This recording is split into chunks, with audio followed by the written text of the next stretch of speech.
I remember sitting with a source high up in the Justice Department who said, this place is going to get shredded. It is on. Hi, everyone. Clearly, the Justice Department's days of pursuing justice without fear or favor are officially over under Trump 2.0, as the president has weaponized the DOJ and the FBI to target his enemies. In fact, its new motto should be, with fear and with a lot of favors to my friends. I wanted to understand how we got here, so today I'm talking to someone who knows the topic inside and out. 5-time Pulitzer Prize-winning investigative journalist Carol Leonnig. 5 times she's won the Pulitzer. I have not won it once, incredibly. Carol is an amazing person to talk to. She's uncovered a lot of corruption in all administrations, actually, and especially this one, which is rife with it, especially the Justice Department and also the FBI. Carol's going to lead us through what happened to the DOJ and whether we can find our way back to one that actually stands for impartial justice. Keep watching. Carol, thanks for coming on. Again, I guess, right? Again, always good to be with you. Yeah. How's it going? I mean, it's crazy. It's fun. Yeah. We're landing a story, a big book in the middle of a time period when some of the worst things our sources predicted are coming true. Absolutely. Absolutely. And you yourself have had a big shift in your career, too. Now you're a TV star. Well, we all work with facts on different platforms. That's true. That's true.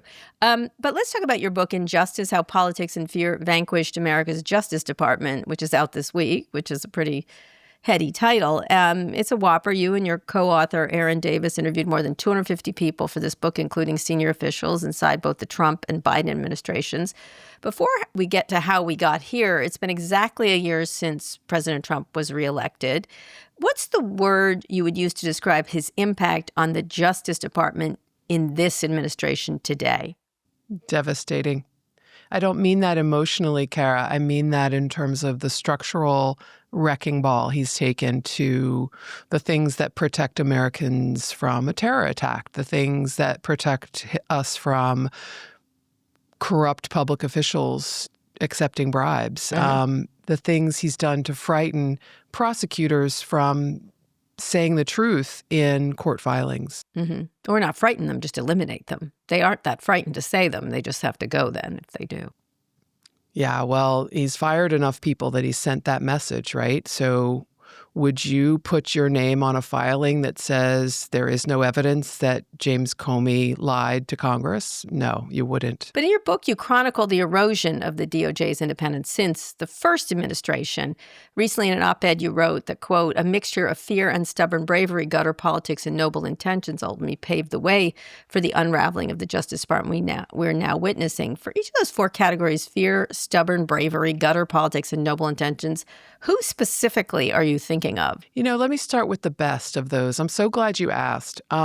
Noble intentions. Merrick Garland, the Attorney General for Joe Biden, had a noble goal when he took over the Department of Justice. He wanted to recover it, essentially, and restore its independence, which had been strained after Trump's first presidency. Trump had tried to get all sorts of enemies prosecuted, called for his Attorney General to jail various people that he didn't like. And Biden let Merrick Garland run that show by himself. And Garland, a respected jurist, I think really did have good intentions. They just happened to be of an antiquated time and no match for what Trump was throwing at his own FBI investigators and agents and prosecutors in that first presidency. But it still was, very frightening to people, very worrisome and concerning. And those are the noble intentions that motivated Merrick Garland. Because he thought you could go back to normal, essentially. Yeah. He actually pulled a playbook, Kara, out of, post-Watergate when he had first been a prosecutor and then eventually a supervisor in the Department of Justice, trying to go back to that time post-Nixon when the whole country, Republican and Democrat, wanted to stop those kinds of abuses in the Oval Office. Well, we have a very different country now. So who is stubborn bravery then? Stubborn bravery is a group of prosecutors who insisted that they were going to do what was required, what the evidence required, regardless of the fact that it pointed at the likelihood that Donald Trump, a former president and likely future candidate, had committed crimes. I'm thinking especially, that group is very broad, but I'm thinking especially of a team that was under Assistant Attorney General Matt Olsen. He is responsible in 2022 for the lead up of the investigation of the mishandling of classified documents when the Department of Justice and the FBI get this referral from the National Archives saying, hey, there's a lot of classified documents in these boxes that Donald Trump returned, and we're worried that there are more back at Mar-a-Lago. Olsen says to his team, we have to be brave enough to do what we would normally do, regardless of the fact that this is Donald Trump. Okay, gutter politics? Donald Trump. This is a person who personalized his attacks in his first presidency on individual agents by name. Carol, maybe people have forgotten, but in the first Trump presidency, Trump was so angry about the investigation of Russian operatives connecting with his campaign. And ultimately, as you know well, he was so furious at the suggestion that Russia got him over the line to become president, and he didn't do it all on his own. The way they stoked Facebook, the way they pushed these messages, the way they tried to hurt Hillary Clinton's campaign and ultimately released a lot of damaging emails of hers that hurt the Democratic Party when she was running. He was so furious about that campaign. People may have forgotten how much he went into people's lives that were just career public servants. He imitated the orgasm of an FBI lawyer as he learned through information that she was having an extramarital relationship with one of her colleagues. He essentially put a bullseye on different agents' backs who had been involved in investigating him. He threatened that the deputy director of the FBI, who opened an investigation into whether or not Donald Trump was obstructing that Russia probe, Andy McCabe, he basically said, you're going to indict him. I want you to indict this guy. And that we learned, Aaron and I, that just had such a scarring effect on the Department of Justice that we didn't really appreciate at the time. Right. What about fear? Fear, I have to say, is a combination of people. No one likes to be called afraid, but there was wariness, especially within the FBI.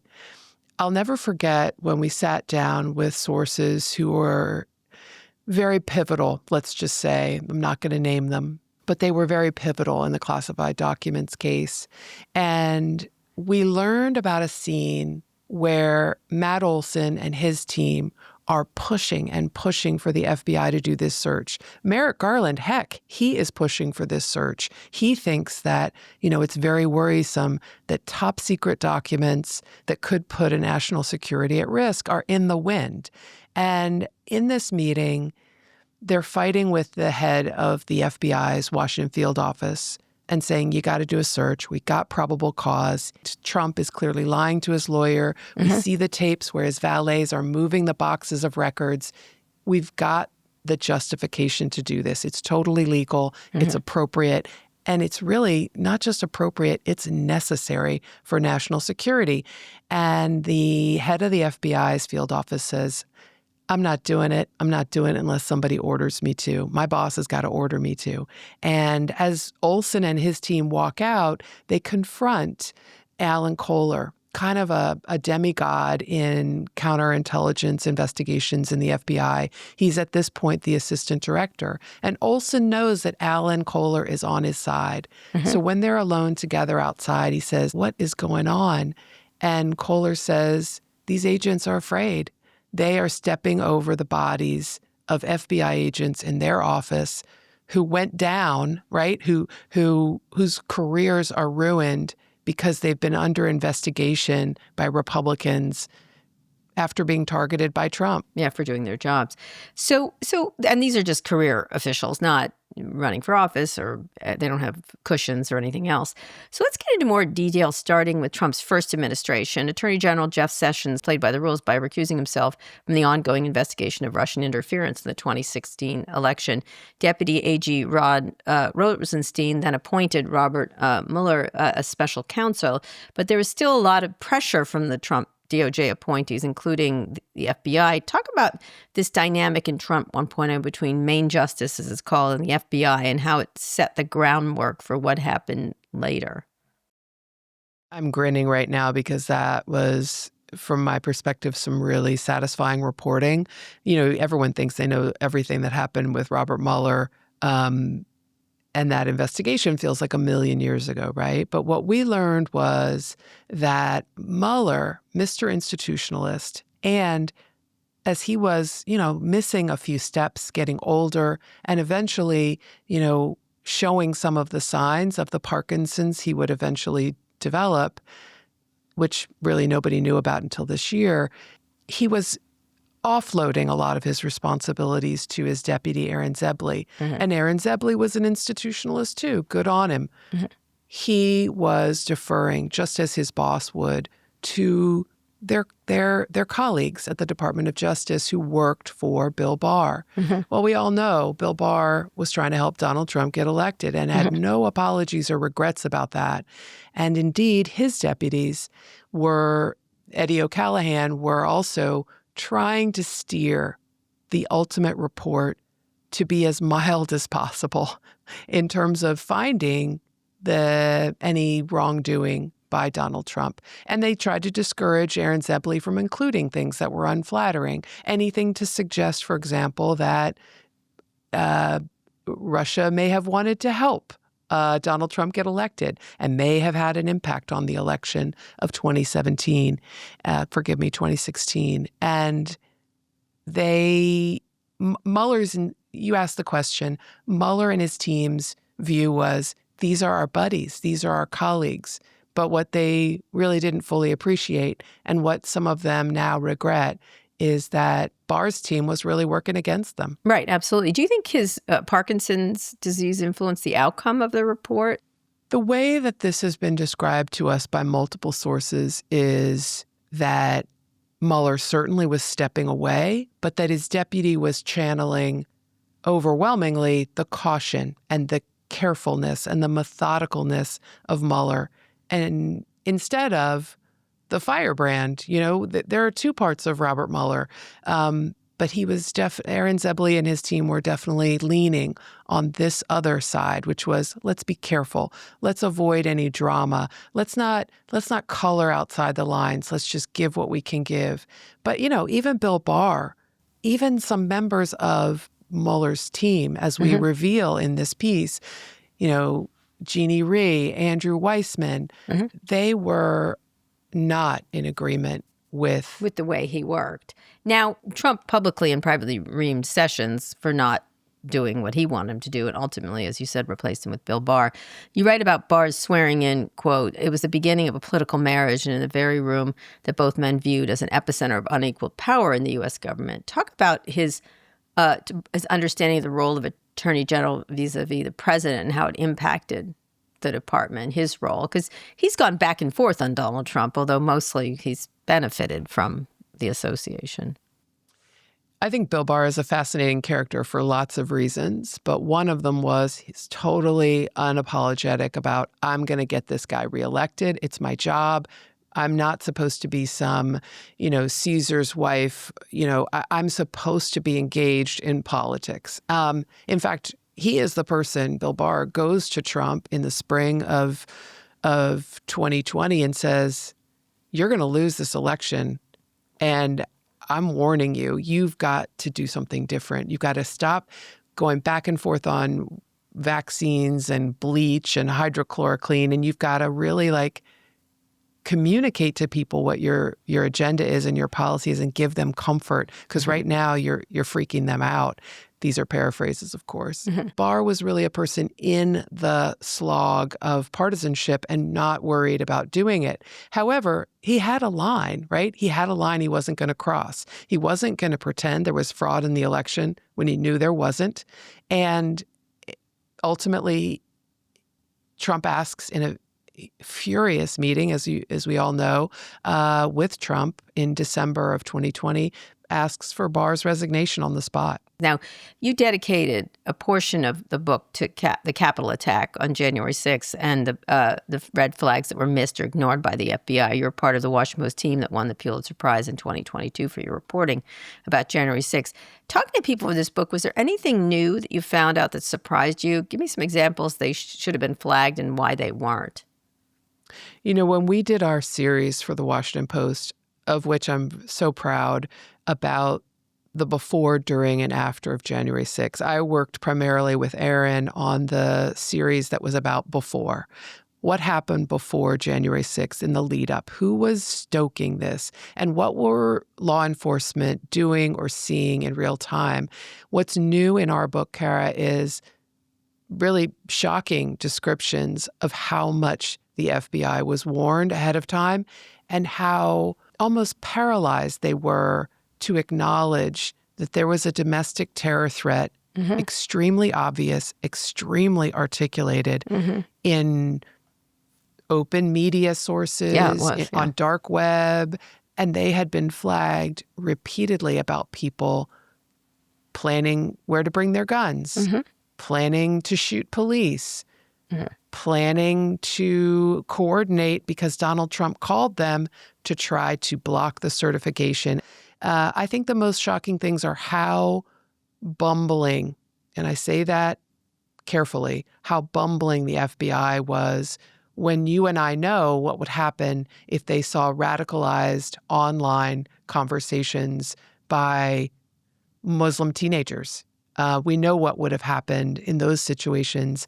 And some of these people didn't even get a knock on the door. Like, what are you doing? Why are you talking about guns, staging areas, how to get, your riot gear into Washington, D.C.? So why? Is it bumbling or because they just didn't believe they would do that or because they kind of wanted it to happen? I don't think anybody wanted it to happen. I really don't. I think that I don't want to name names here, but FBI agents that we spoke to said it was a combination of things. One, and they guilt themselves a little bit about this. One, it was incomprehensible to them that white guys from Kentucky and Ohio who love the police would beat on them with fire extinguishers and flagpoles. Just incomprehensible to them. And second, they acknowledged that the FBI leadership and the DOJ leadership were a bit hangdog, I hope that's the right word, because they were dealing with Donald Trump on a daily basis. Remember, 3 days before January 6th, Donald Trump tried to fire his attorney general and replace him with somebody who was going to block the certification of the election by sending a note to Georgia. That was this attempted coup on a Sunday night. I'm going to get rid of the new replacement for Bill Barr, Jeff Rosen. I'm going to put in this guy, Jeff Clark. And that Sunday night, half dozen DOJ officials at the highest levels of that department came to the White House to try to beg Donald Trump not to do it. They succeeded in convincing him. But imagine, how do you lead your protest planning when you've just survived that? So people who were brave, the officials of the National Archives, were sort of unsung heroes in your book. Another example of stubborn bravery. As you mentioned, they flagged the fake electors' documents as potential election interference even before January 6th, and they kept flagging them despite getting blown off again and again. Why were they dismissed, and who should have been following up on this? This is also a new revelatory detail that's never been reported before, and I am, really glad you noticed it. Waleska McClellan and her team are investigators at the National Archives, and a lawyer who's an expert in the elector certificates, because the National Archives is responsible for storing these when they come in every 4 years for presidential election, says to them, hey, I've got like 5, now 6, now 7 certificates that are completely bogus. They're signed by Republican Party officials, but they claim that Donald Trump is the president, and we know that wasn't the result. What's going on? So Waleska McClellan, this investigator for the archives, doesn't usually investigate electoral politics, goes to the Department of Justice prosecutors that she has met and knows in D.C., and says, hey, guys, anybody interested in this? It looks coordinated. All these certificates look the same. There's this funny boilerplate. It's like a kid, found them with some sort of app and reproduced them. Prosecutors on January 8th turn her down and say, yeah, we don't know what the crime is here. Maybe have some states look into it. Have those swing states look into it. And again, it's sort of a little bit like that January 3rd, January 6th moment. Those prosecutors in the U.S. Attorney's Office all of a sudden have 1,000 potential rioters in a violent bloodbath on the Capitol to investigate. And we can't get to that. That's the least of our worries. They're not looking into some documents that look funny. Yeah. But then President Biden takes office, and you make it clear there were prosecutors in the DOJ who wanted to look at the potential coordination between Trump's inner circle and the January 6th protesters from the get-go. But there were others who refused to expand their investigations. They're still scared of Trump, despite the fact that he was at the lowest point of his political career. Who was pushing for investigating and who was against that? And what's the crux of both arguments? Like, move along, or he can't hurt us again? What's the diff, or what? Yeah. Well, in the stubborn bravery category, I'd put a prosecutor in D.C., federal prosecutor named J.P. Cooney. He used to work in the public integrity section in Main Justice, and now he's a supervisor over in the D.C. U.S. Attorney's Office. By the way, I should say then he was a supervisor in the U.S. Attorney's Office in D.C. He was fired by Trump about, 2 weeks in to Trump's second presidency. So Cooney, knows how to investigate, and he sees what everybody sees and what the Post is reporting at the time, and that the New York Times is reporting at the time, that is all this forensic imagery of Roger Stone at the Willard and hanging out with Proud Boys. Same with some Ali Alexander Stop the Steal protest organizers. And what he wants to do and what he proposes to the FBI team that he works with all the time is, let's investigate these people that, yes, they're in Trump's orbit, but they seem to have a link to this violent attack. Were they engaged in starting it? Were they engaged in financing it, starting it? Yeah. And let's figure that out. That would be a normal thing to do. Totally normal. And follow the money also, like classic Assistant U.S. Attorney 101. But it makes the interim team before Merrick Garland is confirmed uncomfortable. And it makes the FBI's field office chief in D.C. very uncomfortable. He flags DOJ higher levels and says, I don't like this. My lieutenants don't like this. It looks like we're going after Trump's campaign. That's political free speech. And of course, you know what happens. They kill that plan by Cooney. And when Garland is in office and Lisa Monaco is the Deputy Attorney General, the U.S. Attorney's Office tries to bring it up again and also gets batted back. Like, that's not the course. By the FBI. Well, by Main Justice. By Merrick Garland himself, correct? By his team, yes. By his team, including Lisa Monaco. Yes. Because we don't want to stir the pot, or what's done is done. He won't be back. Same idea that he won't be back, right? Monaco and Garland haven't told us personally why they weren't into this idea, other than over and over again, the people they confided in told us Garland wanted to turn the page. That's right. Yeah. And of course, now Lisa Monaco is getting attacked by Trump. What a surprise. Biden tapped Garland to renew faith in the Department of Justice as independent, as you said, from the executive branch. But it seems like he was almost a dead weight in these of all the I was reading it, and someone said, well, who's the villain? I go, kind of Merrick Garland, but he seemed like almost dead weight in these investigations. You describe him as being very methodical, wanting everything to be reviewed and rewritten multiple times. You also were glacial, by all means move at a glacial pace when it came to investigating Trump. Overall, do you think he helped or hurt the DOJ's image as independent? Does he deserve any of the blame for Donald Trump being in office now? Because it feels like you have focused on him quite a bit in this book as the real problem. I feel really torn about this as a reporter as opposed to as a human. I used to cover this federal court where he was on the bench and the court below him. He has enormous broad respect among Republicans and Democrats, among a pantheon of judges. And I respect his work. I think he was a stunningly good judge, down the middle, thought about what he was going to do every time, methodical.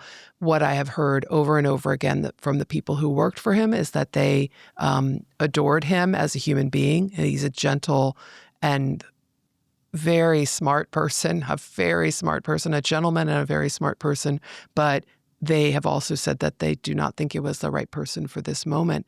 I wonder who was the right person for the moment, Kara. I really wonder, because I would not, as a journalist, recommend we bust up precedent. I've covered enough federal prosecutors to know that that's not the route. Sure. But the method here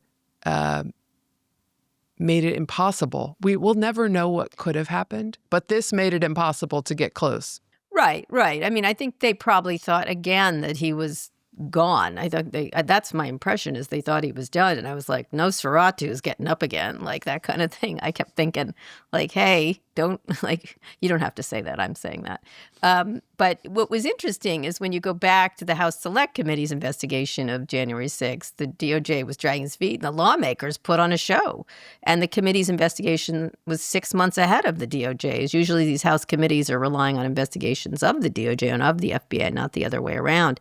Talk about how unprecedented this was, that Liz Cheney was sort of running the show here, and what it said about, and of course she paid the price, and about the state of the DOJ at this point, because they were running circles around that was a show. That's the kind of thing you were expecting after an attack on the Capitol like that, presumably.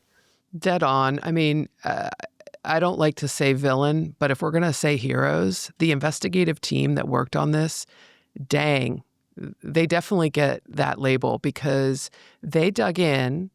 And I think, congressional investigations are often a joke. Yeah. I mean, they're often like... They can be, not always. But yeah, not always, but they often can be a joke where it's not very thorough. It's for political theater. A particular party wants a particular outcome. And in this case, a former U.S. attorney comes in as Liz Cheney and Benny Thompson's investigator, Tim Hafey, from the Charlottesville originally, and he brings in a crop of former prosecutors, some corporate lawyers, but mostly just amazing investigators. Well, a little like the Watergate investigation, right? Yeah, that gang, including Hillary Clinton was in that crew, by the way. That's right. When lots of people. That might be the closest comparison, actually. Yeah, and that crew was full of people who later either joined the Supreme Court or became great big lawyers, et cetera, et cetera. And this investigative team got right to the point. I mean, within days, they were on the fake electors issue, right? And there's one guy who gets hired to lead the team to look at potential interference by Trump and his campaign in the election.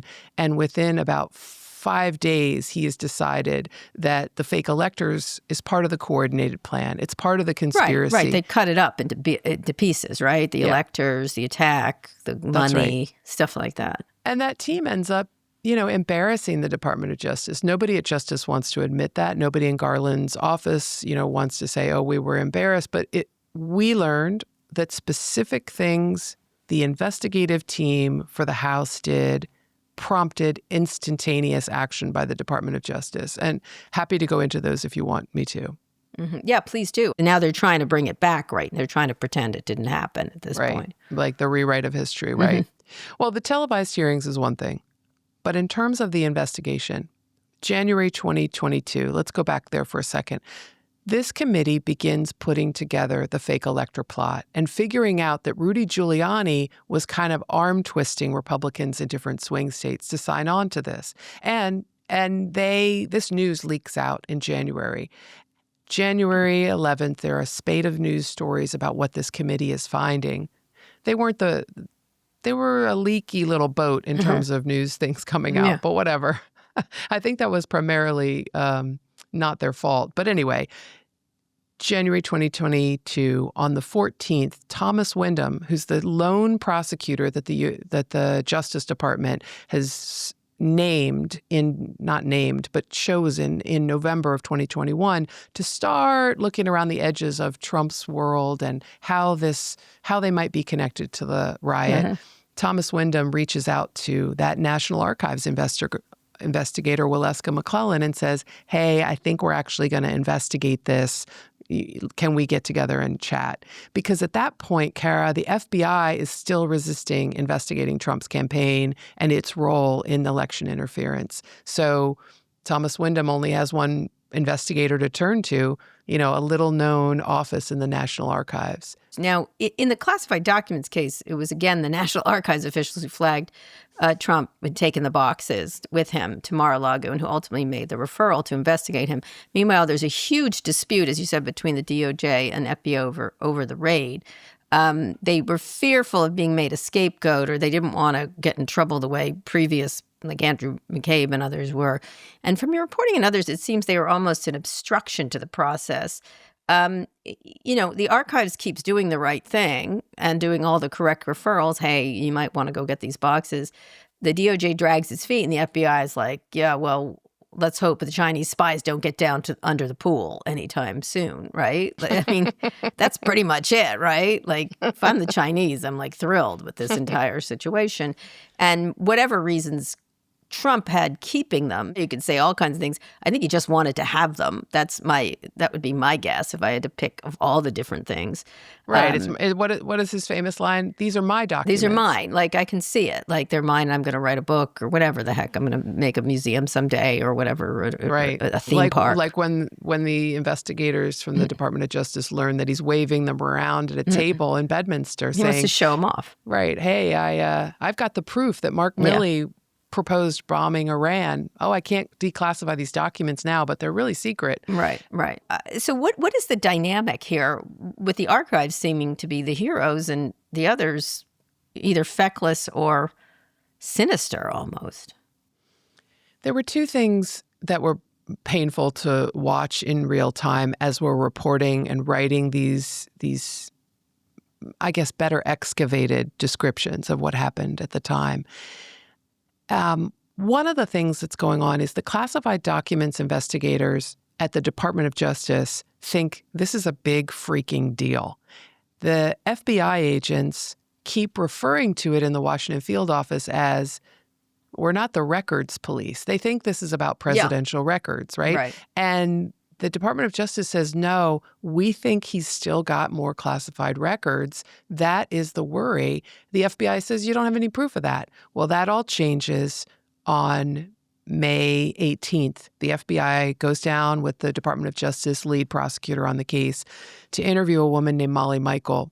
And she had been a Trump insider, one of the many very attractive women that work just outside the Oval Office in his first presidency. And in this case, she had gone on to work for him in his post-presidential office at Mar-a-Lago. While they're sitting there in this freezing, rented legal office in Lake Worth, talking to her, she's loyal to Trump. She's shivering in the air-conditioned cold. But she is not going to lie for him. And she says, look, there are a lot more boxes of documents, same boxes that we use to pack his stuff. There's a lot more. And then she's got the picture that's worth 1,000 words, a picture of 80 to 90 boxes, which tells the FBI and the Justice Department he has so many more records than 15. This still does not persuade the FBI, however. That Washington field office chief, Steve D'Antuono, is like, we don't know what's in them. Like, why do we have to do this? And to his credit, Merrick Garland keeps pushing for a search. Here is a place where he's very firm that there is a reason to be concerned about national security information out in the wind. Anyway, eventually they get Chris Wray, the director of the FBI, and his deputies to overrule this Washington field office leader and force him to do the search. This field office leader just didn't want what? What's his name again? Steve D'Antuono. Where is he now? He's retired. And his view is not cuckoo for Cocoa Puffs. Initially, it wasn't crazy to say, how do we know there are classified records? And indeed, there was worry early on. Maybe he has a lot of records, but it's a bunch of junk. Right. The only problem was the National Archives knew things were still missing, right? They knew things were still missing. Well, the Archives knows that. He's like every FBI director that gets run over by Bruce Willis in a movie. But anyway, and is wrong, like profoundly wrong, and then loses his access to the jet. So after all of Garland's fastidiousness to ensure the investigation didn't appear to be political, which he was very fastidious to do, he ended up putting one man, Jack Smith, in charge of special counsel for both investigations. Even people in the department said it made it look like an anti-Trump investigation. Analysts like Ellie Honig and said Smith didn't have a chance because he didn't have enough time. Should there have been two special counsels? And I just talked to Ellie about that. But what impact did that have, for better or worse, on the investigations? I have never seen a prosecutor on a complex drug case bring an indictment as fast as Jack Smith did. So I don't know that appointing two would have changed that. I think he was up against a horrendous clock when he's beginning to look at these, a fledgling election interference case, which Merrick Garland froze for 2 months before the election in a way that kind of disturbed a few prosecutors because Donald Trump wasn't on the ballot, but Merrick Garland wanted to be very conservative and recognized that he was leading Republican, so he froze the investigation right before the midterm elections. So Jack Smith, what does he have? He has a very early, premature election interference case, and he has a pretty well-baked classified documents case in terms of evidence when he takes over in November of 2022. It's a sprint, though, because what is he doing? He's got 6 months, 7 months, 8 months to bring a case. And there are already primary battles that are being formed. There is a very active election campaign going on in the middle of all this, and that helps enable and propel Trump because it fits beautifully into his narrative, which is being prosecuted. They're prosecuting me now intentionally for you to hurt my campaign. Right. But Smith led to 2 indictments of Donald Trump, but he also flubbed key decisions. When I read this was just... Of course, it was obvious, but when he decided to bring the classified documents case to Florida, where he got Trump-appointed Judge Eileen Cannon. Now, it was sort of a luck of the draw kind of thing, and they thought, we can't possibly get her, but they did. And they thought it was a real miscalculation not to bring the case in D.C., correct? What was the thinking? Like, if there's any chance of getting her, like the doormat of all judges for Trump, why even take that very slim chance? So Smith's team had a legal analysis done of where is it the fairest and the most appropriate to bring the case. And their conclusion was simply Florida, because some of the withholding classified records evidence was the strongest and the case was stronger in Florida. But that doesn't mean you couldn't bring it in D.C. And it's easy in hindsight for us all to say, why didn't you bring it in D.C.? But Jack Smith's, I'm saying it, it's easy to do, and I'm saying it because I didn't know until we began reporting this book that 2 critical things happened. One, his team had some dissension about this. A prosecutor with a ton of national security experience from the Southern District of New York basically said, you all are effing insane to go to Florida. That's an existential threat to the case, just as you have outlined, Kara. An existential threat. If you get Cannon, it's over. D.C. judges know classified records cases. Right. Yeah. We have nothing of her doormat. She seems incompetent, but go ahead. Right. So there's that dissension, which we didn't know about. Nobody knew about until we began this reporting. And then the second thing we didn't know about was Smith's office had done a calculation. There's a thing called the wheel in every courthouse. Who are you going to get on the wheel, the judge's wheel?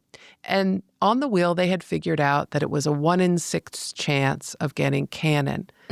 A little later, after they've already pretty much made the decision, but not begun presenting evidence to the grand jury in Florida, they find out it's a 1 in 3 chance. Well, Jesus. That's pretty existential because you know where Cannon is coming from.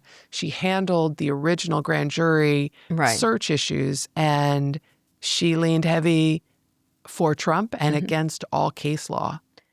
Yep. I mean, honestly, and a lucky son of a bitch like Donald Trump, who seems to get every turn his way. But was there any way to stop that? Was Jack Smith's decision, correct? Fatal. Jack Smith's decision, he presented it to Merrick Garland, who wanted to vet that, wanted that checked out. But they both concluded, okay, if you think that's where the law favors it, that's fine. He wasn't going to tell Jack Smith, you can't do that, because the legal analysis suggested it.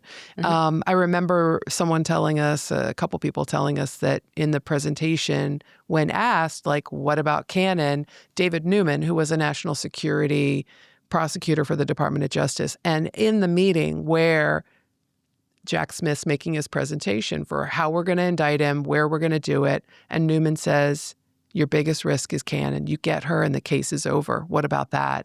And Smith's response was, I'm not worried about Florida. Like the facts are on my side. Once again, a Justice Department institutionalist saying, this is the way it works, and we're going to be okay. Well, now he knows. Of course, the last straw was on the Supreme Court decision on presidential immunity in response to the election interference case. The judges overturned decades of precedent. The Supreme Court had been dragging its feet, and Justice Roberts signaled that the way the wind was blowing.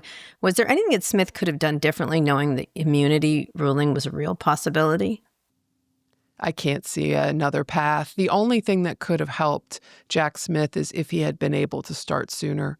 I think it's important to underline here, it's possible the immunity decision would have forestalled ever bringing that election interference case in our lifetimes, right? No matter if Merrick Garland had authorized it on day one in March when he was confirmed, or his interim had confirmed it on January 21st. There's no way to know. But the classified documents case was a slam dunk, and that's where he didn't have the same kind of presidential immunity claim. Right, that he had. So here we are back in gutter politics. Even before President Trump returned to the White House, he had vowed to go after his political enemies. He's using the Department of Justice via Pam Bondi to do that. Obviously, there were recent indictments of James Comey, Letitia James, and John Bolton. But all year, there's been a purge going on at the DOJ. Hundreds of employees have been fired, including all the prosecutors who worked on January 6 cases. Many others have quit in protest. And Bondi has said the DOJ works at the directive of Donald Trump. She's not even pretending. These are just a few touch points of all the things Trump has done at the DOJ, the internal pressure campaigns, attacking his enemies. Every week something happens and letting his friends off the hook. What do you think is the most lasting damage on the DOJ? Like, what's the impact over the long term? As a reporter, not as a person, this makes me really sad. I have covered prosecutors, court cases, congressional investigations that stemmed from DOJ work since I was 30 years old. I don't know how this institution is going to recover, and the people who work there and are trying to hold it together, even though they're disgusted by what's happening around them, they tell me the damage is hard to recover from in a generation or two. Not only have you taken away centuries worth of expertise by getting rid of the entire public integrity section, by getting rid of some of the most senior representatives at the Department of Justice for fighting counterterror, you, in one fell swoop, Donald Trump and his deputies got rid of everyone at the leadership level of the FBI who know how to oversee complex conspiracies, who understand how to investigate a mass casualty event, who are leaders who've grown up for 20 plus years. That's like impossible to replace. The second part is when Democrats, and you hinted at it, Kara, when Pam Bondi's gone and there's a Democratic president and a Democratic appointee, how are they now supposed to operate? They're not going to take the Merrick Garland playbook, but what are they supposed to do to affirm trust in this, very noble institution? Are they supposed to have a a purge of Republicans who've been appointed? And when will Americans believe again, regardless of what side you're on, right, politically, ideologically, when will Americans again believe that criminal charges are justified and not you just have to salt the earth. That's all you got to do. Not the bidding of the president, right? Right. Because he's already, as you said, they're not even embarrassed about it. Donald Trump told Pam Bondi who to indict. Yeah. So every episode we get a question from an outside expert. Here's yours. Hi, my name is Jonathan Cantor. I was Assistant Attorney General for Antitrust at the DOJ from 2021 to 2024. We can all agree that Donald Trump has obliterated the norms that stood as the foundation for the Justice Department since the Watergate era. My question is about what happens next. If and when the country decides that it's ready to rebuild the DOJ, how does it do it? Does it go back to the norms that seemed fit for purpose in the Watergate era? Or do we reimagine the Justice Department for a new era, post-Donald Trump, and a new political environment where the Justice Department needs to move more quickly, more decisively, and with greater independence? There's the perfect question. See, and include the FBI in that too, because that's also, they're linked at the hip. The only thing I can envision, and I've talked to a lot of people who are DOJ and FBI alums about this, they are envisioning something the same, is that there's going to be a post-Watergate-like moment and a post-Trump moment in which people realize that the trust is so important in this institution, that it's so critical to the principles of the founders about fair and equal justice, and that we need to trust that there's going to be some incredible, impermeable line in between the White House and the department and the FBI. You know, in the end of the first Trump presidency, we had sources telling us that Chris Wray had been warned over and over again by Bill Barr, I am protecting you from Donald Trump firing you. He wants to fire you because you haven't indicted, investigated, swooped up this person. And Chris Wray was in a little bit of a defensive crouch, right? There's got to be a world in which the FBI director and the attorney general can be impervious from a president who's willing to break the founder's promise. Speaking of that, in a recent op-ed, you explain all the things that happen to the country without a real Justice Department. At the end, you write, finally, without a real Justice Department, a president holding the reins of a corrupted institution can remain president permanently, free to manipulate election results with no real threat of being dethroned. You're using, obviously, a King reference. Is that where you think it's heading? I'm not trying to be suspenseful, but there's some really active reporting on this that I don't want to get into. Mm-hmm. But well, I you're think being it's suspenseful then, but go ahead. I think that there are reasons that people are quite worried about a permanent non-dethroning. Mm-hmm. And I think I should stop there. Meaning, and he's mentioned it himself, people want me to stay, and obviously Bannon has mentioned it. There's lots of people who Sure. There are people mentioning it, but what's important? It's important how it could be possible. Mm-hmm. And I think the how it could be possible is where I have my eye. Where you're paying attention to it. And can you give an idea of that it is, then therefore it is possible if you're looking at it? I mean, it's possible to indict a ham sandwich. We never expected we would be indicting, Letitia James for mortgage fraud based on documents that show she repeatedly said, this is not my primary residence. We never expected somebody would be indicted for that, except for a president demanded it, fired everybody who resisted it, installed somebody who would do it. And we never expect that an election can be rigged or manipulated. We never expect that I expected that one, but go ahead. That one I expected.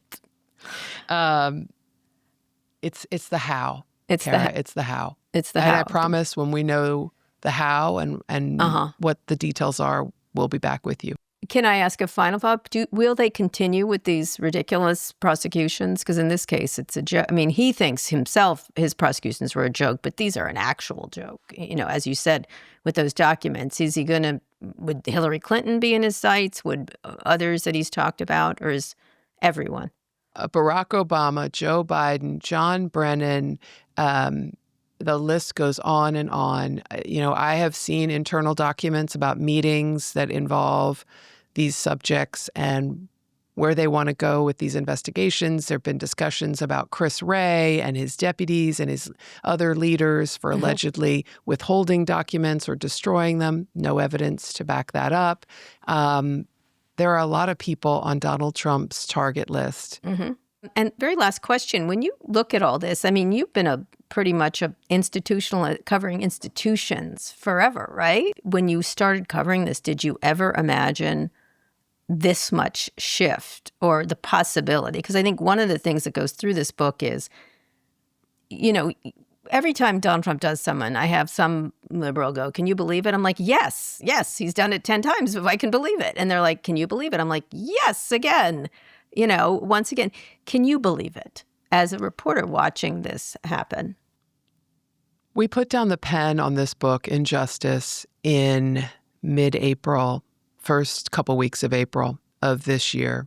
And I would never have imagined some of the things that have happened. I'll tell you, the sources we talked to warned us that it was possible. They were definitely in your camp. They were like, it's coming. You just wait. I remember sitting with a source high up in the Justice Department who said, this place is going to get shredded. And I thought it was scary sounding, close to possible, but it's all happening months after we put the pen down in such horrific fashion. The idea that U.S. attorneys' offices are being ordered to indict specific people without a public interest and without facts. I'll just quote John Keller, former head of the Public Integrity Section, who said when I called him, and by the way, he's never talks to the press, but now he was forced out after he refused to get rid of New York Mayor Eric Adams' bribery case, refused to dismiss it because he knew the evidence was very strong, wasn't going to do that political errand. And he said, this charging people without factual basis based on a politician's wish, this is the hallmark, of a dictatorship. And he's totally right. And I never would have thought that I was quoting someone as saying that when we put the pen down to Injustice. We were warned by our sources that this was coming, but even some of them, I don't think they knew it would be this bad. Yeah, that's absolutely true. Anyway, we'll see. But I'm looking forward to your next reporting, and I hope it's a little less dire. It sounds like it's not.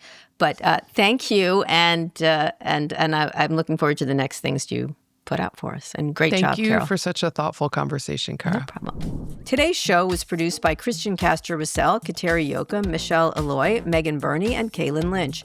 Nishat Kurwa is Vox Media's executive producer of podcasts. Special thanks to Bradley Sylvester. Our theme music is by Trackademics. If you're already following this show, you are stubbornly brave. If not, you get Judge Eileen Cannon, and good luck with that incompetent jurist. Thanks for watching. See you on Monday.